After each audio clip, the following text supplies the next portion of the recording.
ಕಲಿಸು ಗುರುವೇ ಕಲಿಸು ಕಲಿಸು ಸದ್ಗುರುವೇ ನೀ ಕಲಿಸು ಕಲಿಸು ಗುರುವೇ ಕಲಿಸು ಕಲಿಸು ಸದ್ಗುರುವೇ ನೀ ಕಲಿಸು ಸುಳ್ಳಿನ ನಡುವೆ ನಾ ಸತ್ಯವನಾಡಲು ಕಲಿಸು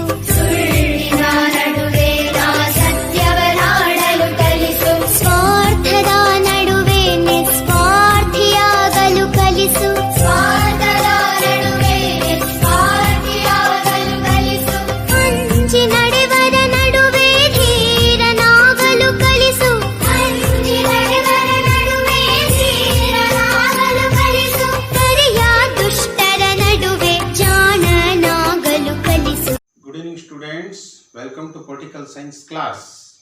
So in this lesson, ಭಾರತದಲ್ಲಿ ಆಡಳಿತ ಯಂತ್ರ ಅಡ್ಮಿನಿಸ್ಟ್ರೇಷನ್ ಮೆಷಿನರಿ ಇನ್ ಇಂಡಿಯಾ ಈ ಘಟಕದಲ್ಲಿ ನಾವು ಈಗಾಗಲೇ ಅಧ್ಯಯನದ ಮೂಲಕ 4 ಸಂಗತಿಗಳನ್ನು ಅರ್ಥ ಮಾಡ್ಕೊಂಡಿದ್ದೀವಿ ವಿದ್ಯಾರ್ಥಿಗಳೇ. ಸೊ ನಾವು ಇವತ್ತು ಇಂದಿನ ಸಂಗತಿಯನ್ನ ಅರ್ಥ ಮಾಡ್ಕೊಳ್ಳೋಣ. ಅದಕ್ಕಿಂತ ಮೊದಲು ನನ್ನ ವಾಕ್ಯವನ್ನು ಗಮನಿಸಿ. ನಾನೊಂದು ವಾಕ್ಯವನ್ನು ಹೇಳ್ತೀನಿ. ಅಂತ ಏನಪ್ಪಾ ಅಂತಂದ್ರೆ justice delayed means justice denied ಅಂತ ಹೇಳ್ತಾರೆ. ತಾವೆಲ್ಲ ಚಿರಪರಿಚಿತವಾಗಿರ್ತಕ್ಕಂಥ ಇದು ಒಂದು ವಾಕ್ಯ. ಏನಪ್ಪಾ ಅಂತಂದ್ರೆ ನ್ಯಾಯದಾನದಲ್ಲಿ ವಿಳಂಬ ಆದ್ರೆ ಅದು ನ್ಯಾಯ ತಿರಸ್ಕಾರವಿದ್ದಂತೆ ಅಂತ ಹೇಳ್ತೀವಿ. ಅಂದ್ರೆ ನಮ್ಗೆಲ್ಲರಿಗೂ ಗೊತ್ತಿದೆ, ಊಟ ಇರ್ಬೋದು ಅಥವಾ ಯಾವುದೇ ಒಂದು ವಸ್ತು ಆಗಲಿ ನಮ್ಗೆ ಹಸಿದಾಗ ಸಿಕ್ಕಿದಾಗ ಮಾತ್ರ ಅದು ರುಚಿ ಇರುತ್ತೆ. ನ್ಯಾಯನೂ ಅಷ್ಟೇ. ಸೊ ನಮ್ಗೆಲ್ಲ ಯಾವ್ದಾದ್ರು ಒಂದು ನೀವು ಸಮಾಜದಲ್ಲಿ ನೋಡಿದ್ದೀರಿ, ಬಹಳಷ್ಟು ವ್ಯಾಜ್ಯಗಳು ನಡೀತಿರ್ತವೆ ಸಮಾಜದಲ್ಲಿ. ಸಲ್ಲಿ ನಾವು 20 ವರ್ಷ 30 ವರ್ಷ 40 ವರ್ಷ ಆದ್ರೂ ವ್ಯಕ್ತಿ ಸಾವಾದ್ರೂ ಕೂಡ ಅದು ನ್ಯಾಯ ಬರಲ್ಲ ಅಂತ ಒಂದು ಪದೇ ಪದೇ ಒಂದು ಆರೋಪ ಕೇಳಿ ಬರ್ತಿದೆ ವಿದ್ಯಾರ್ಥಿಗಳಿಗೆ. ಸೊ ಯಾಕಪ್ಪ ಅಂತಂದ್ರೆ ತಾವೆಲ್ಲ ನೋಡಿದ್ದೀರಿ, ಬಹಳ ಹಿಂದೆ ಸಮಾಜದಲ್ಲಿ ಒಂದು ನ್ಯಾಯ ವ್ಯವಸ್ಥೆ ಬಲಿಷ್ಠವಾಗಿರಲಿಲ್ಲ ಮತ್ತು ಸಮರ್ಪವಾಗಿರ್ತಕ್ಕಂಥ ನ್ಯಾಯಾಂಗ ವ್ಯವಸ್ಥೆ ಇರಲಿಲ್ಲ ಅಂತ ತಾವೆಲ್ಲ ಅರ್ಥ ಮಾಡ್ಕೊಂಡಿದ್ದೀರಿ ಇತಿಹಾಸದಲ್ಲಿ. ಏನಂತಂದ್ರೆ ಸ್ವಾತಂತ್ರ್ಯದ ಹಿಂದೆನೂ ಕೂಡ ಅರಣ್ಯ ನೀತಿ ಇತ್ತು. ಅಂದ್ರೆ ನ್ಯಾಯ ಮುಖ ನೋಡಿ ಮಡ ಹಾಕ್ತಾರೆ ಅಂತ ಹೇಳ್ತಾರೆ ಸಮಾಜದಲ್ಲಿ. ಏನಪ್ಪಾ ಅಂತಂದ್ರೆ ಬಲಾಢ್ಯರು ಯಾರಿರ್ತಾರೆ ಸಾಮಾನ್ಯವಾಗಿ ಅವ್ರ ಕಡೆ ನ್ಯಾಯ ಗೆಲುವನ್ನ ಕಾಣ್ತಿದ್ವಿ. ಆದ್ರೆ ನಾವು ಸ್ವಾತಂತ್ರ್ಯದ ನಂತರ ಸಂವಿಧಾನದಲ್ಲಿ ಎಲ್ಲರೂ ಕಾನೂನಿನ ಎದುರು ಸಮಾನರು ಅಂತ ಹೇಳ್ತಾರೆ. All are equal opposite to the law ಅಂತ ಹೇಳ್ತಾರೆ. ಕಾನೂನಿನ ಎದುರಿನಲ್ಲಿ ಎಲ್ಲರೂ ಸಮಾನರು ಅಂತೇಳಿ ತಾವೆಲ್ಲ ಕೇಳಿದೆ ವಿದ್ಯಾರ್ಥಿಗಳೇ. ಅದೇ ರೀತಿ ತಮ್ಗೆಲ್ಲರಿಗೂ ಗೊತ್ತಿದೆ. ಸೊ ನೀವುಗಳು ಬಹಳಷ್ಟು ನಾನು ಇಂದಿನ ತರಗತಿಯಲ್ಲಿ ಹೇಳಿದ್ದೀನಿ, ಸುಮಾರು ಕೇಂದ್ರ ಸರ್ಕಾರದಲ್ಲಿ 50 ಲಕ್ಷ, ಇಡೀ ರಾಜ್ಯಗಳ ಸೇವೆಗಳಲ್ಲಿ ಇರ್ತಕ್ಕಂಥ ಎಲ್ಲಾ ಸಿಬ್ಬಂದಿಗಳನ್ನು ಲೆಕ್ಕ ಹಾಕಿದಾಗ ಸುಮಾರು 1.5 ಕೋಟಿಯಷ್ಟು ಸಿಬ್ಬಂದಿಗಳು ವಿವಿಧ ಶ್ರೇಣಿಯಲ್ಲಿ ಕೆಲಸ ಮಾಡ್ತಾರೆ ವಿದ್ಯಾರ್ಥಿಗಳು. ಇದರ ಅರ್ಥ ಏನಪ್ಪಾ ಅಂತಂದ್ರೆ, ಹಾಗಾದ್ರೆ ನೀವುಗಳು ನೋಡಿರ್ತಕ್ಕಂಥ ನೌಕರರಿಗೆ ಏನೋ ಸಮಸ್ಯೆ ಇರಲಿಲ್ಲಪ್ಪ, ದೇವರಿಗೆ ಕಷ್ಟ ಇತ್ತು ಅಂದ್ರೆ ಹಿಂದೆ ಸಾಮಾನ್ಯವಾಗಿ ನೌಕರರು ಕೂಡ ಅಧಿಕಾರಿಗಳು ಕೂಡ ಮನುಷ್ಯರಾಗಿರ್ತಾರೆ. ಅವ್ರಿಗೂ ಕೂಡ ಹಲವಾರು ಸಮಸ್ಯೆಗಳು ಬರ್ತವೆ. ಅದೇ ರೀತಿ ಅವರು ಕೂಡ ಹಲವಾರು ಸಮಸ್ಯೆಗಳನ್ನು ಎದುರಿಸಬೇಕಾಗುತ್ತೆ. ಹಾಗಾದ್ರೆ ತಾವು ತಿಳಿದಂಗೆ ಯಾರಾದ್ರೂ ನೌಕರ ಸಮಸ್ಯೆಗಳನ್ನು ಕೇಳಿದ್ದೀರಾ? ಅಂದ್ರೆ ನನಗೆ ವೇತನದಲ್ಲಿ ಸಮಸ್ಯೆ ಇದೆ, ಅದು ಪ್ರಮೋಷನ್ ಸಿಗ್ಬೇಕಿತ್ತು, ಈ ರೀತಿ ವಿಚಾರಗಳನ್ನ ಕೇಳಿದಿರಿ ವಿದ್ಯಾರ್ಥಿಗಳು, ಹೌದಲ್ವಾ? ಹಾಗಾಗಿ ಅವ್ರಗಳಿಗೆ ಏನಾದ್ರು ಸಮಸ್ಯೆ ಆದಾಗ ಎಲ್ಲಿಗೆ ಹೋಗ್ತಾರಪ್ಪ ಅವರು ನ್ಯಾಯ ಕೇಳಲಿಕ್ಕೆ? ಓಕೆ, ಗೊತ್ತಿಲ್ಲ ವಿದ್ಯಾರ್ಥಿಗಳು. ಹಾಗಾದ್ರೆ ಅದೇ ರೀತಿ ನಾವು ಇಂದಿನ ತರಗತಿಯಲ್ಲಿ ಏನಪ್ಪಾ ಅಂತಂದ್ರೆ, ಬಹಳ ಹಿಂದೆ ಏನು ಸಮಾಜದಲ್ಲಿ ಬ್ರಿಟಿಷರ ಟೈಮಲ್ಲಿ ಅರಣ್ಯ ನೀತಿ ಇತ್ತು, ಆ ಕಾಲದಲ್ಲೂ ಕೂಡ ಬ್ರಿಟಿಷರು ಒಂದು ಉತ್ತಮವಾಗಿರ್ತಕ್ಕಂಥ ಕೆಲಸವನ್ನ ಮಾಡಲಿಕ್ಕೆ 1935ರ ಕಾಯ್ದೆಯಲ್ಲಿ ಫೆಡರಲ್ ನ್ಯಾಯಾಲಯ ಅಂತ ಸ್ಥಾಪಿಸಿದ ವಿದ್ಯಾರ್ಥಿಗಳೇ. ಅಂದ್ರೆ British were establish federal court in India the first time to give judgment to the centre and states. ಅಂದ್ರೆ ಕೇಂದ್ರ ಮತ್ತು ರಾಜ್ಯಗಳಿಗೆ ವ್ಯಾಜ್ಯಗಳನ್ನು ತೀರ್ಮಾನಿಸಲಿಕ್ಕೆ, ಅದೇ ರೀತಿ ವಿವಿಧ ವ್ಯಕ್ತಿ ಅಥವಾ ಗುಂಪುಗಳ ಮಧ್ಯೆ ನಡೀತಕ್ಕಂಥ ಘರ್ಷಣೆಗಳ ಬಗ್ಗೆ ಕೂಲಂಕುಷವಾಗಿ ವಿಮರ್ಶಿಸಿ ನ್ಯಾಯ ಕೊಡ್ತಕ್ಕಂಥ ಪದ್ಧತಿಯನ್ನ ಬ್ರಿಟಿಷರು ಅಡಿಗಲ್ಲು ಹಾಕಿದ್ರು ವಿದ್ಯಾರ್ಥಿಗಳು. ತಮ್ಗೆಲ್ಲರೂ ಗೊತ್ತಿದೆ. ಅದನ್ನ ನಂತರ ನಾವು ಸ್ವಾತಂತ್ರ್ಯ ಅಂತ ಏನಂತ ಕರೆದನ್ನ ಸುಪ್ರೀಂ ಕೋರ್ಟ್. ನಮ್ಮ ಸಂವಿಧಾನದಲ್ಲಿ ಅದಕ್ಕೆ ಒಂದು ಬಲಿಷ್ಠವಾಗಿರ್ತಕ್ಕಂಥ ಸ್ವತಂತ್ರ ಪಾರದರ್ಶಕವಾಗಿರ್ತಕ್ಕಂಥ ನ್ಯಾಯಾಂಗ ವ್ಯವಸ್ಥೆಯನ್ನ ಡಾಕ್ಟರ್ ಬಿ ಆರ್ ಅಂಬೇಡ್ಕರ್ ಮತ್ತು ಅವರ ತಂಡ ಅಡಿಗಲ್ಲನ್ನು ಹಾಕಿದೆ ಸಂವಿಧಾನದಲ್ಲಿ. ಅದೇ ರೀತಿ ಬಹಳ ವರ್ಷದ ನಂತರ ಅಂದ್ರೆ ಈ ಸಂವಿಧಾನದಲ್ಲಿ ಏನಾಯ್ತು ಅಂದ್ರೆ ನ್ಯಾಯಾಂಗ ಏಕೀಕೃತ ಮತ್ತು ಶ್ರೇಣೀಕೃತ ನ್ಯಾಯಾಂಗ ವ್ಯವಸ್ಥೆ ಸ್ಥಾಪನೆ ಆಗಿದೆ. ಅಂತಂದ್ರೆ ತಮ್ಗೆಲ್ಲ ಗೊತ್ತಿದೆ ಏನಪ್ಪಾ ಅಂತಂದ್ರೆ, ಇಡೀ ದೇಶಕ್ಕೆ ಸಂಬಂಧಪಟ್ಟಂಗೆ ಒಂದು ಸುಪ್ರೀಂ ಕೋರ್ಟ್ ಡೆಲ್ಲಿನಲ್ಲಿ ಇದೆ, ರಾಜಧಾನಿಯಲ್ಲಿ. ಅದೇ ರೀತಿ ಅದ್ರ ಕೆಳಗಡೆ ಎಲ್ಲ ರಾಜ್ಯಗಳಲ್ಲೂ ಕೂಡ ಹೈಕೋರ್ಟ್ ಸ್ಥಾಪನೆ ಮಾಡಿದ್ದಾರೆ ವಿದ್ಯಾರ್ಥಿಗಳು. ಅದೇ ರೀತಿ ನೀವು ಕಳೆದ ಪ್ರಥಮ PUCಯಲ್ಲಿ ಭಾರತದಲ್ಲಿ ನ್ಯಾಯಾಂಗ ಪದ್ಧತಿಯನ್ನ ಕೇಳ್ತಕ್ಕಂಥ ಸಂದರ್ಭದಲ್ಲಿ ಅರ್ಥ ಮಾಡ್ಕೊಂಡಿದ್ದೀರಿ. ಏನ್ ಅರ್ಥ ಮಾಡ್ಕೊಂಡಿದ್ರಪ್ಪ? ಇನ್ನೊಂದು ಯಾವ ನ್ಯಾಯಾಲಯಗಳು ಬರುತ್ತೆ? ಅಧೀನ ನ್ಯಾಯಾಲಯ. Very good. ಯಾವ ನ್ಯಾಯಾಲಯ ಬರುತ್ತೆ? ಅಧೀನ ನ್ಯಾಯಾಲಯ. ಯಾವ್ಯಾವ ಅಧೀನ ನ್ಯಾಯಾಲಯ ಬರ್ತಾವಪ್ಪ? ಡಿಸ್ಟ್ರಿಕ್ಟ್ ಕೋರ್ಟ್ಸ್, ಆಮೇಲೆ ಗ್ರಾಹಕರ ನ್ಯಾಯಾಲಯ. Very good. ಅದೇ ರೀತಿ ಇನ್ನೊಂದು ಯಾವುದು? ಕೌಟುಂಬಿಕ ನ್ಯಾಯಾಲಯ. ಓಕೆ, ಕೌಟುಂಬಿಕ ನ್ಯಾಯಾಲಯವನ್ನು ಯಾಕೆ ಸ್ಥಾಪನೆ ಮಾಡಿದ್ರು ವಿದ್ಯಾರ್ಥಿಗಳೇ? ಎಸ್ ಹೇಳಪ್ಪ. ಸೊ ಕೌಟುಂಬಿಕ ನ್ಯಾಯಾಲಯ ಯಾಕೆ ಸ್ಥಾಪನೆ ಮಾಡಿದ್ರು ಅಂತಂದ್ರೆ, ಸೊ ನ್ಯಾಯಾಲಯದಲ್ಲಿ ಯಾವುದೇ ಒಂದು ಕೇಸ್ ದಾಖಲಾದಾಗ ಅದು ತೀರ್ಮಾನ ಮಾಡಿ ಇತ್ಯರ್ಥಗೊಳಿಸಲಿಕ್ಕೆ ಬಹಳ ವರ್ಷಗಳನ್ನ ತಗೊಳ್ತಿತ್ತು. ಅದೇ ರೀತಿ ವಿದ್ಯಾರ್ಥಿಗಳೇ, ಈ ನಮ್ಮ ನಾಗರಿಕ ಸೇವಕದ ಏನು ಸಿಬ್ಬಂದಿಗಳಿದ್ರೆ ಇವ್ರುಗಳು ಕೂಡ ಯಾವ್ದಾದ್ರು ವೇತನ ಸಂಬಂಧಪಟ್ಟಂಗೆ, ಬಡ್ತಿಗೆ ಸಂಬಂಧಪಟ್ಟಂಗೆ, ಅದು ಪಿಂಚಣಿಗೆ ಸಂಬಂಧಪಟ್ಟಂಗೆ ಎಲ್ಲರೂ ಕೂಡ ಈ ಹೈಯರ್ ಕೋರ್ಟ್ಸ್ ಅಥವಾ ಸುಪ್ರೀಂ ಕೋರ್ಟ್ ಅಲ್ಲೇ ಮೊಕದ್ದಮೆಯನ್ನ ದಾಖಲಿಸ್ತಿದ್ರು ವಿದ್ಯಾರ್ಥಿಗಳು. ಹಾಗಾಗಿ ಭಾರತ ಸರ್ಕಾರ ಏನ್ ಮಾಡ್ತು, 1969ರಲ್ಲಿ appointed Shah committee to study about to reduce the burden of Supreme court and also speedy judgement to the civil service conditions and rules disputes. ಇದ್ರ ಸಂಬಂಧಪಟ್ಟಂಗೆ 1969ರಲ್ಲಿ ಶಾ ಕಮಿಟಿಯನ್ನು ನೇಮಕ ಮಾಡಿ ಅವರಿಂದ ವರದಿಯನ್ನ ಕೊಡ್ತಾರೆ. ಅದರ ಆಧಾರದ ಮೇಲೆ ಇಡೀ ರಾಜ್ಯ ಸೇವೆ ಮತ್ತು ಕೇಂದ್ರ ಸೇವೆಗಳ ಎಲ್ಲಾ ಸಿಬ್ಬಂದಿಗಳಿಗೂ ಕೂಡ ತಮ್ಮ ಸೇವಾವಧಿಯಲ್ಲಿ ಬರ್ತಕ್ಕಂಥ ವಿವಿಧ ಸಮಸ್ಯೆಗಳಿಗೆ ವ್ಯಾಜ್ಯಗಳನ್ನ ತೀರ್ಮಾನ ಮಾಡ್ತಕ್ಕಂಥದ್ದು, ಮೊಕದ್ದಮೆಗಳನ್ನ ಸ್ವೀಕರಿಸಿ ಅವರಿಗೆ ಸಂವಿಧಾನಬದ್ಧವಾಗಿರ್ತಕ್ಕಂಥ ನ್ಯಾಯವನ್ನ ಕೊಡಬೇಕು ಅಂತ ಹೇಳ್ಬಿಟ್ಟು ನಮ್ಮ ಸಂವಿಧಾನದಲ್ಲಿ ತಿದ್ದುಪಡಿ ತಂದು 323A ಭಾಗ 14A ನಲ್ಲಿ ಆಡಳಿತ ನ್ಯಾಯಮಂಡಳಿ ಅಂತ ಸ್ಥಾಪನೆ ಮಾಡ್ತಾರೆ. ಅಂತಂದ್ರೆ ತಾವೆಲ್ಲ ಗೊತ್ತಿದೆ, ಇವತ್ತು ಕಾವೇರಿ ನ್ಯಾಯಮಂಡಳಿ ಇರ್ಬೋದು, ಹಲವು ರೀತಿ ನ್ಯಾಯಮಂಡಳಿ ಇದೆ. Is also judicial body control under the supreme court. The first time so central government to recommended to establish the special judicial body to resolve the cases of civil services employees problems. ಹಾಗಾಗಿ ಆ ಒಂದು ಮಂಡಳಿಯನ್ನೇ ಕುರಿತು ನಾವು ಇವತ್ತಿನ ತರಗತಿಯಲ್ಲಿ ಅರ್ಥ ಮಾಡ್ಕೊಳ್ಳೋಣ. ಅಂತಂದ್ರೆ ಕೇಂದ್ರ ಸೇವೆಗಳಲ್ಲಿ ಬರ್ತಕ್ಕಂಥ, ಅಖಿಲ ಭಾರತ ಸೇವೆಗಳಲ್ಲಿ ಬರ್ತಕ್ಕಂಥ ಸಮಸ್ಯೆಗಳನ್ನ ಇತ್ಯರ್ಥಗೊಳಿಸಲಿಕ್ಕೆ ಕೇಂದ್ರೀಯ ಆಡಳಿತಾತ್ಮಕ ನ್ಯಾಯಮಂಡಳಿ, ಅದೇ ರೀತಿ ರಾಜ್ಯ ಸೇವೆಗಳಲ್ಲಿ ಬರ್ತಕ್ಕಂಥ ಎಲ್ಲಾ ರಾಜ್ಯಗಳ ಸಿಬ್ಬಂದಿಗಳ ಸಮಸ್ಯೆಗಳನ್ನ ಇತ್ಯರ್ಥಪಡಿಸಲಿಕ್ಕೆ ರಾಜ್ಯ ಆಡಳಿತಾತ್ಮಕ ಮಂಡಳಿ ಅಂತ ಕರಿತೀವಿ. ಅದೇ ರೀತಿ ನಮ್ಮ ಕರ್ನಾಟಕದಲ್ಲಿ ಕೂಡ ಅದನ್ನ KAT ಅಂತ ಕರಿತೀವಿ, ಕರ್ನಾಟಕ ಅಡ್ಮಿನಿಸ್ಟ್ರೇಟಿವ್ ಟ್ರಿಬ್ಯುನಲ್ ಅಥವಾ ಕರ್ನಾಟಕ ಆಡಳಿತಾತ್ಮಕ ನ್ಯಾಯಮಂಡಳಿ. So today we are going for the study about what is the Central administrative Tribunal and Karnataka Administrative Tribunal. So ನಾವು ಇಂದಿನ ತರಗತಿಯಲ್ಲಿ 5ನೇ ಸಂಗತಿಯನ್ನು ಅರ್ಥ ಮಾಡ್ಕೊಳ್ಳೋ ವಿದ್ಯಾರ್ಥಿಗಳು. ಮೊದಲನೇದಾಗಿ ನಾವು ಈ ನೌಕರ ಸಮಸ್ಯೆಗಳನ್ನು ಇತ್ಯರ್ಥಪಡಿಸಲಿಕ್ಕೆ ಕೇಂದ್ರ ಆಡಳಿತದಲ್ಲಿ ಬರ್ತಕ್ಕಂಥ ಅಖಿಲ ಭಾರತ ಸೇವೆ ಮತ್ತು ಕೇಂದ್ರ ಸೇವೆಯಲ್ಲಿ ಬರ್ತಕ್ಕಂಥ ವಿವಿಧ ಹಂತದ ಶ್ರೇಣಿಗಳ ಏನು ಅಧಿಕಾರಿಗಳಿದ್ದಾರೆ, ಸಿಬ್ಬಂದಿಗಳಿದ್ದಾರೆ, ಅವರ ವ್ಯಾಜ್ಯಗಳನ್ನ ತೀರ್ಮಾನಿಸಲಿಕ್ಕೆ ಸ್ಥಾಪಿತವಾಗಿರ್ತಕ್ಕಂಥ ಸಂಸ್ಥೆಯನ್ನು ನಾವೇನು ಕರಿತೀವಿ, ಕೇಂದ್ರೀಯ ಆಡಳಿತಾತ್ಮಕ ನ್ಯಾಯಮಂಡಳಿ ಅಥವಾ central administrative Tribunal. So exam ಅಲ್ಲಿ ಕೇಳ್ತಕ್ಕಂಥ ಸಂದರ್ಭದಲ್ಲಿ ಇದನ್ನ ಟಿಪ್ಪಣಿ ಬರೀರಿ ಅಂತ ಕೇಳ್ಬೋದು, ಅದು 1 ಮಾರ್ಕ್ಸಿಗೆ ಕೇಳ್ಬೋದು, 2 ಮಾರ್ಕ್ಸಿಗೆ ಕೇಳ್ತಕ್ಕಂಥ ಸಂದರ್ಭದಲ್ಲಿ ತಾವೇನ್ ಮಾಡ್ಬೇಕು ಅಂತಂದ್ರೆ, ಈಗ ನೋಡಿ, ಅಖಿಲ ಭಾರತ ಸೇವೆಗಳು ಮತ್ತು ಕೇಂದ್ರ ಸೇವೆಗಳ ಸೇವಾ ನಿಯಮಗಳಲ್ಲಿ ಉಂಟಾಗುವ ವ್ಯಾಜ್ಯ ಸಮಸ್ಯೆಗಳಿಗೆ ನ್ಯಾಯವನ್ನು ಒದಗಿಸಲು ಸ್ಥಾಪಿಸಿರುವ ಸಂಸ್ಥೆಯೇ CAT ಅಥವಾ ಕೇಂದ್ರೀಯ ಆಡಳಿತಾತ್ಮಕ ಮಂಡಳಿ ಅಥವಾ central administrative tribunal. The institution or judicial body was established for the give judgment and give justice to the all India services and central services employees at the center is called Central Administrative Tribunal. ಇದು 2 marks ಬರೋದನ್ನ ನೆನಪಿಟ್ಕೊಳ್ಳಿ. ಅದೇ ರೀತಿ ಇದು ಸ್ಥಾಪನೆ 1 November 1985 ಸ್ಥಾಪನೆ ಆಯಿತು. Justice Shah committee ಅವರು ಕೊಟ್ಟಂತ ತೀರ್ಪಿನ ಆಧಾರದ ಮೇಲೆ ಸಂವಿಧಾನಕ್ಕೆ ತಿದ್ದುಪಡಿಯನ್ನು ತಂದು ಸಂವಿಧಾನದ ಭಾಗ 14A ರಲ್ಲಿ ವಿಧಿ 323A ಮತ್ತು 323B ಇವುಗಳ ಆಧಾರದ ಮೇಲೆ ಇದನ್ನ ಒಂದು ಸಂವಿಧಾನಿಕವಾಗಿರ್ತಕ್ಕಂಥ ಸ್ಥಾನಮಾನವನ್ನು ನೀಡಿ ಇದು ಕೂಡ ಒಂದು ನ್ಯಾಯಾಂಗದ ಒಂದು ಸಂಸ್ಥೆ ಆಗಿದ್ದು, ಇದ್ರ ಕೆಲಸ ಏನ್ ಮಾಡುತ್ತೆ, ಕೇಂದ್ರ ಆಡಳಿತದಲ್ಲಿ ಬರ್ತಕ್ಕಂಥ ಎಲ್ಲಾ ದರ್ಜೆಯ ಅಧಿಕಾರಿಗಳಿಗೆ, ಸಿಬ್ಬಂದಿಗಳಿಗೆ ನ್ಯಾಯವನ್ನ ಕೊಡ್ತಕ್ಕಂಥದ್ದು. ಯಾವ ವಿಚಾರದಲ್ಲಿ ಅವರಿಗೆ ವೇತನ ಇರ್ಬೋದು ಅಥವಾ ಬೇರೆ ಬೇರೆ ಸಮಸ್ಯೆಗಳು ಮುಂದೆ ನಾನು ಹೇಳ್ತೀನಿ. ಅದೇ ರೀತಿ ಏನಪ್ಪಾ ಅಂತಂದ್ರೆ, ಅದೇ ರೀತಿ ಈ ಮಂಡಳಿ ಎಲ್ಲಿದೆ ಅಂತಂದ್ರೆ ದೆಹಲಿಯಲ್ಲಿದೆ. ಎಲ್ಲಿದೆ? ದೇಶದ ರಾಜಧಾನಿ ನವದೆಹಲಿಯಲ್ಲಿ ಇದರ ಹೆಡ್ ಕ್ವಾರ್ಟರ್ ಅಥವಾ ಕೇಂದ್ರ ಕಚೇರಿ ಇದೆ. ಅದೇ ರೀತಿ ಇದು ವಿವಿಧ 17 ಬ್ರಾಂಚ್ಗಳನ್ನ ಹೊಂದಿದೆ, ಪ್ರಾದೇಶಿಕ ಒಂದು ಕಚೇರಿಗಳನ್ನ ಹೊಂದಿದೆ. ದೇಶದಲ್ಲಿ 17 ಬೆಂಚ್ಗಳನ್ನ ಹೊಂದಿದೆ. ಕಾರಣ ಏನಪ್ಪಾ ಅಂತಂದ್ರೆ, ಭಾರತದಲ್ಲಿ ಸುಮಾರು 28 ರಾಜ್ಯಗಳು ಅಥವಾ 9 ಕೇಂದ್ರಾಡಳಿತ ಪ್ರದೇಶಗಳಿದ್ದಾವೆ. ಸೊ ಎಲ್ಲರೂ ಕೂಡ ಡೆಲ್ಲಿನಲ್ಲೇ ಹೋಗಿ ಕೇಸನ್ನ ದಾಖಲು ಮಾಡ್ಲಿಕ್ಕಾಗಲ್ಲ. ಹಾಗಾಗಿ ಹತ್ತಿರದಲ್ಲೇ ಅವರಿಗೆ ನ್ಯಾಯವನ್ನ ಕೊಡಬೇಕು ಅಂತೇಳಿ ಇತ್ತೀಚೆಗೆ ನಾವು 17 ಸುಮಾರು ಬೆಂಚ್ಗಳನ್ನು ಕೂಡ ಅಥವಾ ಇದರಲ್ಲಿ ಕಾಣ್ತೀವಿ, ಕೇಂದ್ರಾಡಳಿತ ನ್ಯಾಯಮಂಡಳಿ. ಅದೇ ರೀತಿ ಇದು what is the size of this institution, ಈ ಮಂಡಳಿಯ ಗಾತ್ರ ಏನೇನು ಹೊಂದಿದೆ, ಕನ್ಸಿಸ್ಟ್ ಅಂದ್ರೆ ಏನೇನು ಹೊಂದಿದೆ ಅಂತಂದಾಗ, so it's having 66 members, so 1 chairman and 16 vice president and 49 members. ಇಲ್ಲಿ ಒಟ್ಟು 49 ಮೆಂಬರ್ಸ್ ಇರ್ತಾರೆ, 16 ಉಪಾಧ್ಯಕ್ಷರು ಇರ್ತಾರೆ, ಒಬ್ಬ ಚೇರ್ಮನ್ ಇರ್ತಾರೆ. ಇವರನ್ನು ಒಳಗೊಂಡು 66 ಇರ್ತಾರೆ. ಇದರಲ್ಲಿ ಇನ್ನೊಂದು ನಿಯಮ ಏನಪ್ಪಾ ಅಂತಂದ್ರೆ half of the body will be the selected justice of high courts supreme court ಅಂತ ಹೇಳುತ್ತೆ. ಇಲ್ಲಿ ಈ 66 ಜನದ ಸುಮಾರು ಅದಕ್ಕಿಂತ ಜಾಸ್ತಿ ಯಾರಿರ್ಬೇಕು, ನ್ಯಾಯಾಂಗ ಅಥವಾ ಸಂವಿಧಾನ ತಜ್ಞರಾಗಿರ್ತಕ್ಕಂಥ ನ್ಯಾಯಮೂರ್ತಿಗಳೇ ಇದರಲ್ಲಿ ಮೆಂಬರ್ಸ್ ಆಗಬೇಕು ಅಂತ ಕಡ್ಡಾಯ ಮಾಡಿದ್ದಾರೆ. ಉಳಿದ ಏನು 33 ಜನ ಇದ್ದಾರೆ ಅವರುಗಳು ಆಡಳಿತ ಸೇವೆಯಲ್ಲಿ ಹಿರಿಯ ಅಧಿಕಾರಿಗಳು, ಸುಮಾರು 10 ವರ್ಷಗಳ ಕಾಲ ಆಡಳಿತ ಅನುಭವ ಇರತಕ್ಕಂಥ, ಪರಿಣಿತಿ ಹೊಂದಿರತಕ್ಕಂಥ ದಕ್ಷ ಅಧಿಕಾರಿಗಳು ಮತ್ತು ಇತರ ಕ್ಷೇತ್ರಗಳಲ್ಲಿ ಸೈನ್ಸ್, ಟೆಕ್ನಾಲಜಿ ಅಥವಾ ಯೂನಿವರ್ಸಿಟಿ ಪ್ರೊಫೆಸರ್ಸ್ ಇರ್ಬೋದು, ಬೇರೆ ಬೇರೆ ತಜ್ಞರನ್ನ ಆಯ್ಕೆ ಮಾಡಲಿಕ್ಕೆ ಕೇಂದ್ರ ಸರ್ಕಾರಕ್ಕೆ ಅವಕಾಶ ಇದೆ. ಇವ್ರನ್ನೆಲ್ಲ ಅಪಾಯಿಂಟ್ ಮಾಡ್ತಕ್ಕಂಥ ಯಾರು, ರಾಷ್ಟ್ರಪತಿಯವರು ನೇಮಕ ಮಾಡ್ತಾರೆ. ಅಂದ್ರೆ ಕೇಂದ್ರೀಯ ಮಂತ್ರಿ, ಪ್ರಧಾನಮಂತ್ರಿ ಮತ್ತು ಮಂತ್ರಿಮಂಡಲದ ಶಿಫಾರಸಿನ ಆಧಾರದ ಮೇಲೆ ಇವ್ರುಗಳ ನೇಮಕ ಆಗುತ್ತೆ.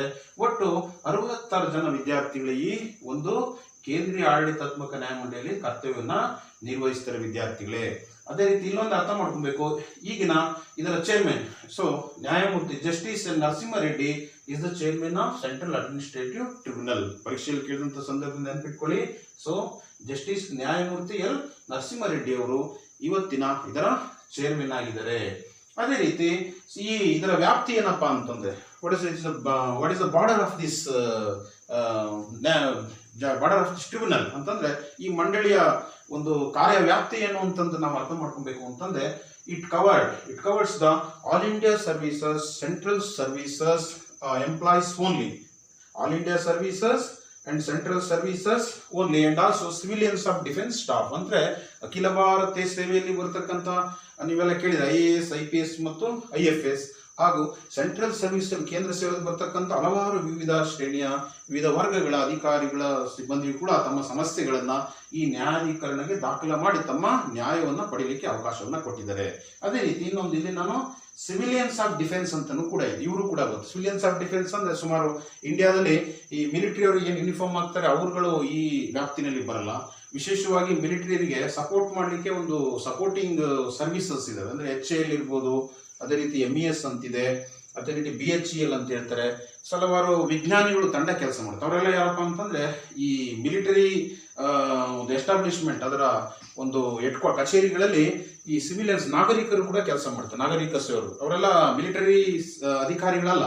ಸೊ ಅವರುಗಳು ಕೂಡ ಈ CATಯಲ್ಲಿ ತಮ್ಮ ಯಾವುದೇ ಸಮಸ್ಯೆ ಬಂದಾಗ ಮೊಕದ್ದಮೆಯನ್ನು ದಾಖಲಿಸಿ ತಮ್ಮ ನ್ಯಾಯವನ್ನು ಪಡಲಿಕ್ಕೆ ಅವಕಾಶವನ್ನ ಕೊಟ್ಟಿದ್ದಾರೆ.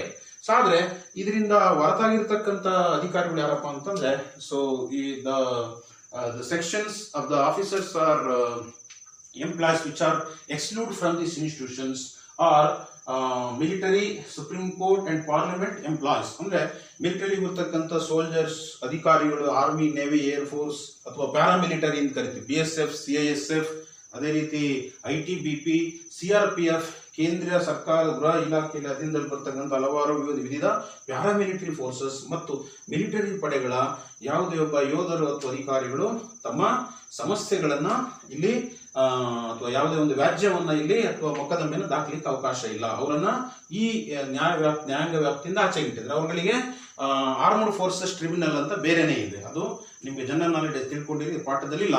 ಆದ್ರೆ ನಾವು ಸಾಮಾನ್ಯವಾಗಿ ತಿಳ್ಕೊಂಡಿರ್ತಕ್ಕಂಥ ಸಂಗತಿ ಅಂದ್ರೆ ಸೈನಿಕರ ಸಮಸ್ಯೆಗಳು ಈಡೇರಿಸಲಿಕ್ಕೆ ಆರ್ಮಡ್ ಫೋರ್ಸಸ್ ಟ್ರಿಬ್ಯುನಲ್ ಅಂತೇಳಿ ಡೆಲ್ಲಿನಲ್ಲಿ ಇದೆ. ಆದ್ರೆ ಅವರುಗಳು ಈ ಒಂದು CAT ವ್ಯಾಪ್ತಿಯಲ್ಲಿ ಕಾರ್ಯವ್ಯಾಪ್ತಿ ಬರಲ್ಲ ಅಂತ ನಾವು ಗಮನಿಸ್ತೀವಿ. ಯಾರ್ಯಾರು ಬರಲ್ಲ? ಒಂದು ಮಿಲಿಟರಿ ಪಡೆಯಲ್ಲಿ ಬರ್ತಕ್ಕಂಥ ಸಿಬ್ಬಂದಿಗಳು, ಪ್ಯಾರಾಮಿಲಿಟರಿ ಫೋರ್ಸಸ್ ಏನ್ ಸಿಬ್ಬಂದಿಗಳಿದ್ದಾರೆ, ಅದೇ ರೀತಿ ಸುಪ್ರೀಂ ಕೋರ್ಟ್ ನ ನಿರ್ವಹಿಸತಕ್ಕಂಥ ಸಿಬ್ಬಂದಿಗಳು, ಅಲ್ಲಿ ವಿವಿಧ ಹಂತದ ನ್ಯಾಯಮೂರ್ತಿಗಳು, ನ್ಯಾಯಾಧೀಶರು ಅಥವಾ ಏನು ಟೈಪಿಸ್ಟ್ ಬರ್ತಾರೆ, ಅದೇ ರೀತಿಯಲ್ಲಿ ರಿಜಿಸ್ಟರ್ಸ್ ಅಂತ ಅವ್ರು ಯಾರು ಕೂಡ ಈ ಒಂದು ಅಂಗದಲ್ಲಿ ಕೇಸನ್ನ ದಾಖಲು ಮಾಡ್ಲಿಕ್ಕೆ ಅವಕಾಶ ಇಲ್ಲ.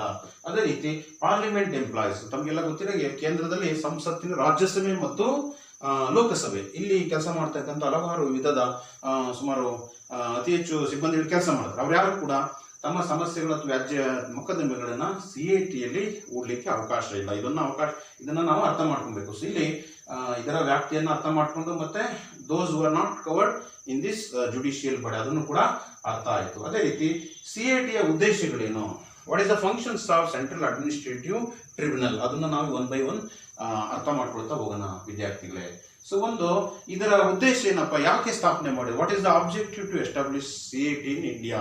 ಇದು ನಾನು ಮೊದಲೇ ಹೇಳಿದೆ, ಸುಪ್ರೀಂ ಕೋರ್ಟ್ ಅಲ್ಲಿ ಬಹಳಷ್ಟು ಒತ್ತಡ ಇತ್ತು, ನಮ್ಗೆಲ್ಲ ಪದೇ ಪದೇ ಕೇಳಿ ಬರುತ್ತೆ. ಮೊದಲೇ ಹೇಳಿದೆ ನಾನು ವಾಕ್ಯದಲ್ಲಿ, ಅಂದ್ರೆ justice delayed means justice denied ಅಂತೇಳಿ, ಅಂದ್ರೆ ನ್ಯಾಯಾಂಗದಲ್ಲಿ ಒಂದು ದೀರ್ಘಕಾಲ ಸತಾಯಿಸ್ತಕ್ಕಂಥದ್ದು ಏನು ಸೂಚಿಸುತ್ತೆ ಅಂದ್ರೆ ಅದು ಒಬ್ಬ ವ್ಯಕ್ತಿಗೆ ಸತ್ತ ಮೇಲೂ ನ್ಯಾಯ ಸಿಗುತ್ತಾ ಅಂತ ಹೇಳ್ತಾರೆ, ನ್ಯಾಯವನ್ನು ತಿರಸ್ಕಾರ ಮಾಡೋದಂತ. ಹಾಗಾಗಿ ಯಾವುದೇ ಒಂದು ನ್ಯಾಯ ನಮಗೆ ಅದು ಅವಕಾಶ ಇದ್ದಾಗ ಮತ್ತು ಅಗತ್ಯ ಇದ್ದಾಗ ಸಿಕ್ಕಿದಾಗ ಅದು ನ್ಯಾಯ ಅಂತ ಅನ್ಸ್ಕೊಳ್ಳುತ್ತೆ ವಿದ್ಯಾರ್ಥಿಗಳು. ಹಾಗಾಗಿ ಇದರ ಉದ್ದೇಶಗಳನ್ನು ನಾವು ತಿಳಿತಾ ಹೋದಾಗ, ಮೊದಲನೇದು ನ್ಯಾಯಾಲಯಗಳ ಕಾರ್ಯಭಾರವನ್ನು ಕಡಿಮೆ ಮಾಡಲು, to reduce the work load of the supreme court and high courts ಒಂದು ಅರ್ಥ ಮಾಡ್ಕೊಬೇಕು.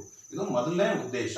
ಅದೇ ರೀತಿ ಎರಡನೇದು, ವ್ಯಾಜ್ಯಗಳನ್ನು ತೀರ್ಮಾನಿಸಿ ಶೀಘ್ರ ತೀರ್ಪು ನೀಡಲು, give speedy verdict to the many cases lodged by the complaint lodged by the civil service employees.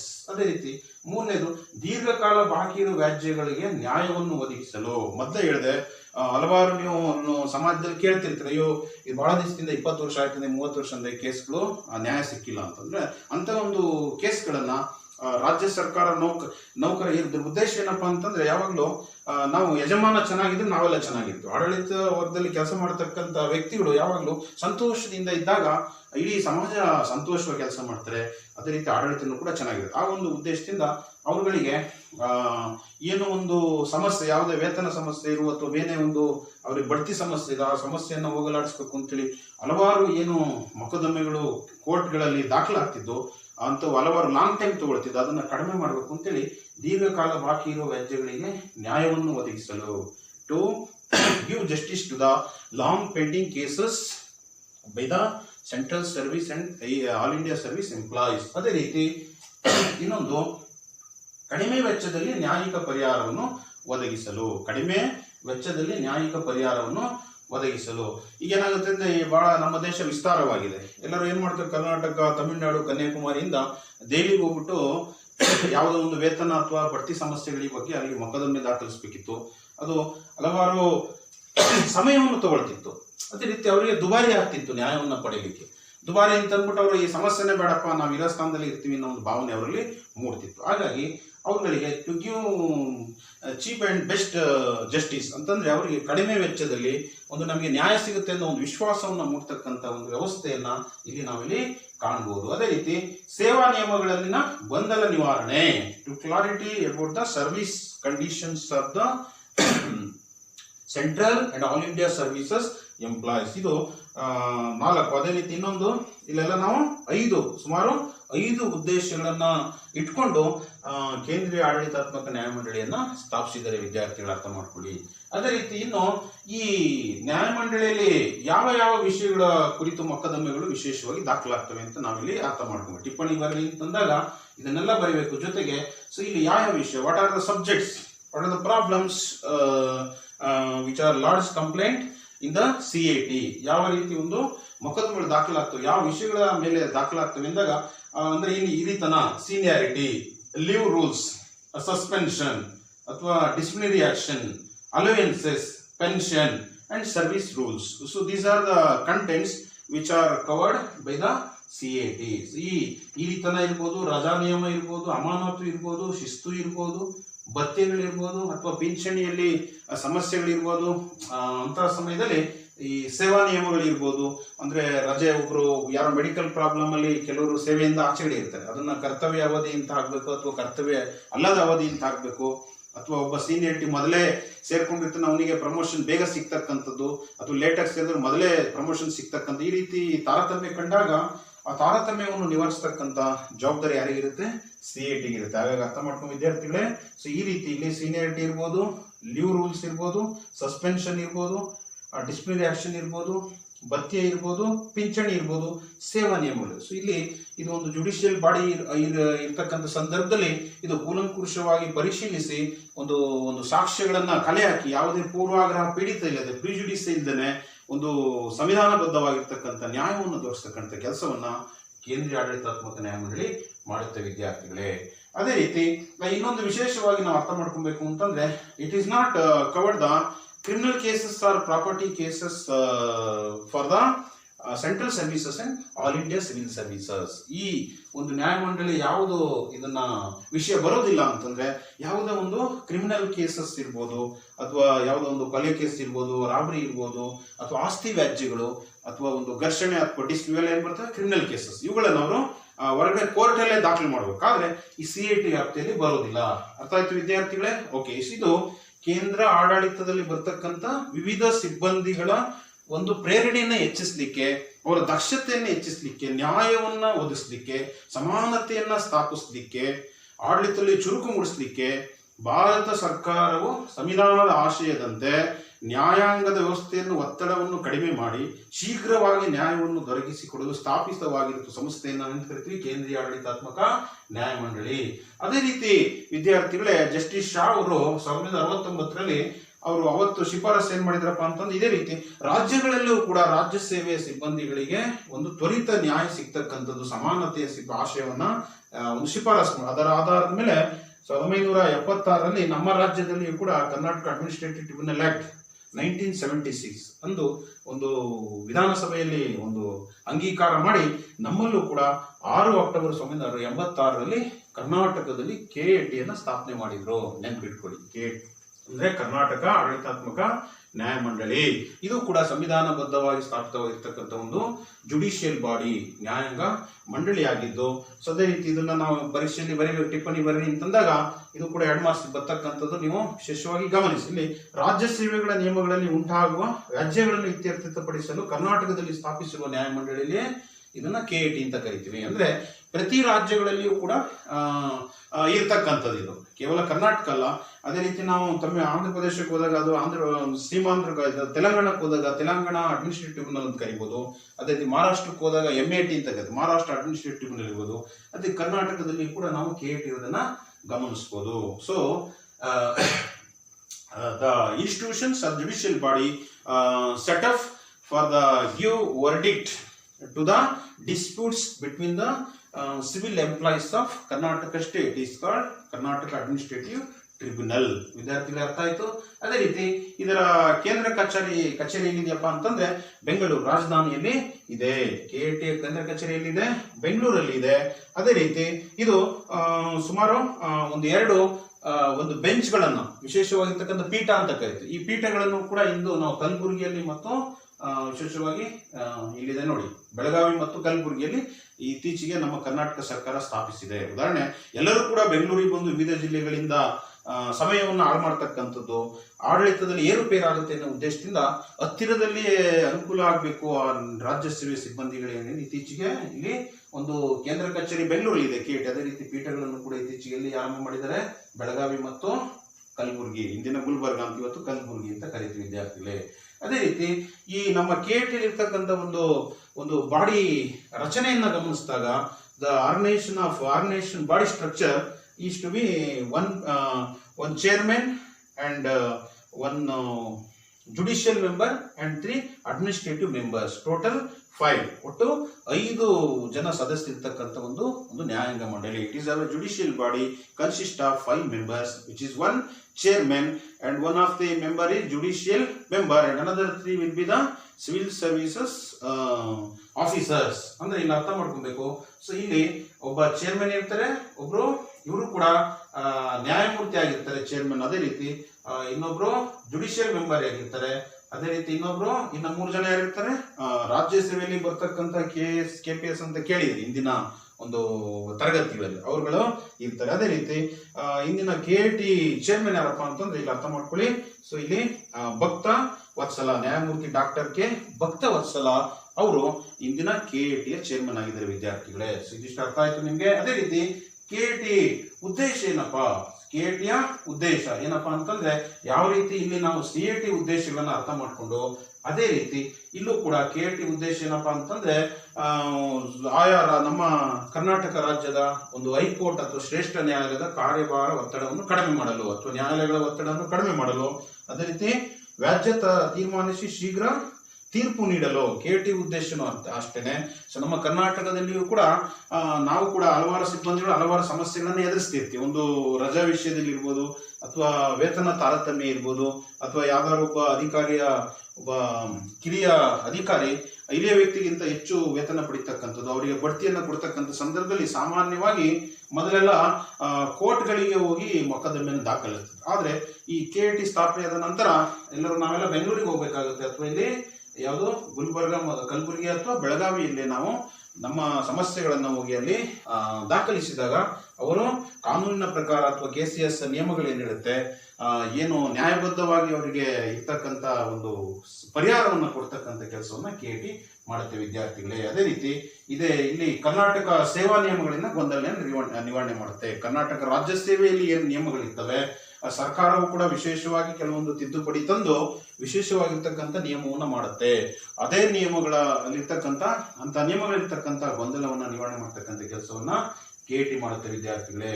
ಅದೇ ರೀತಿ ಇಲ್ಲೂ ಕೂಡ ಪ್ರಮುಖ ವಿಷಯಗಳು ಇಲ್ಲೂ ಅದೇ ಬರುತ್ತೆ. ಅಂದ್ರೆ ಹಿರಿತನ ಇರ್ಬೋದು, ಅಥವಾ ನಿಯೋಜನೆ ಸಂಬಂಧಪಟ್ಟಂಗಿರ್ಬೋದು, ಅಥವಾ ಪಿಂಚಣಿಯಲ್ಲಿ ಸಮಸ್ಯೆ ಇರ್ಬೋದು, ಅಥವಾ ಬೇರೆ ಶಿಸ್ತು ಕ್ರಮ, ಪೂರ್ವಾಗ್ರಹ ಪೀಡಿತವಾಗಿ ಯಾವುದೇ ಒಬ್ಬ ಸಿಬ್ಬಂದಿಯನ್ನು ಸಸ್ಪೆಂಡ್ ಮಾಡ್ತಾರೆ ಅಂತ ಕೇಳಿದ್ದೀರಾ. ಅಂತ ಸಂದರ್ಭದಲ್ಲಿ ಅವರು ಔಚಿತ್ಯವೇನು ಅಂತೇಳಿ ತೀರ್ಮಾನ ಮಾಡ್ತಕ್ಕಂಥ ಅಧಿಕಾರ ಯಾರಿಗಿದೆ ಅಂತಂದದ್ದು ಕರ್ನಾಟಕ ಆಡಳಿತಾತ್ಮಕ ನ್ಯಾಯಮಂಡಳಿ ಅಥವಾ ಕರ್ನಾಟಕ ಅಡ್ಮಿನಿಸ್ಟ್ರೇಟಿವ್ ಟ್ರಿಬ್ಯುನಲ್, ಇವರಿಗೆ ಅಧಿಕಾರ ಇರುತ್ತೆ ವಿದ್ಯಾರ್ಥಿಗಳೇ.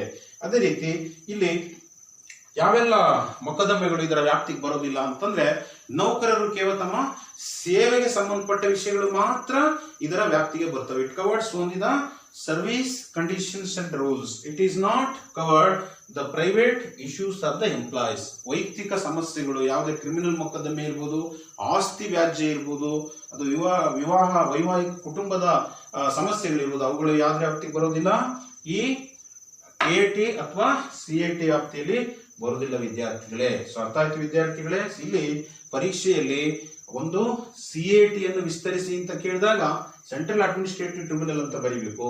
ಅದೇ ರೀತಿ KT ಅನ್ನು ವಿಸ್ತರಿಸಿ ಅಂತ ಕೇಳಿದಂತ ಸ್ಥಳದಲ್ಲಿ ಕರ್ನಾಟಕ ಅಡ್ಮಿನಿಸ್ಟ್ರೇಟಿವ್ ಟ್ರಿಬ್ಯುನಲ್ ಅಂತ ಬರೀಬೇಕು ವಿದ್ಯಾರ್ಥಿಗಳೇ. ಸೊ ಈ ರೀತಿ ನಾವಿಲ್ಲಿ ಇದರ ಭಾರತದಲ್ಲಿ ಕೇಂದ್ರ ಸೇವೆ ಮತ್ತು ರಾಜ್ಯ ಸೇವೆಗಳ ಸಿಬ್ಬಂದಿಗಳನ್ನು ಸಮಸ್ಯೆಗಳನ್ನು ಹೋಗಲಾಡಿಸಿ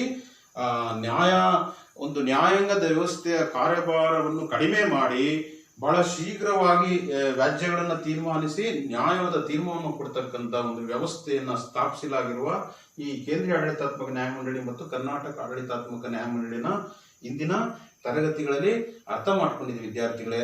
ಮುಂದಿನ ತರಗತಿಯಲ್ಲಿ ಮುಂದಿನ ಸಂಗತಿಯನ್ನು ಅರ್ಥ ಮಾಡ್ಕೊಳ್ಳೋಣ. ಎಲ್ಲರಿಗೂ ಧನ್ಯವಾದಗಳು ವಿದ್ಯಾರ್ಥಿ.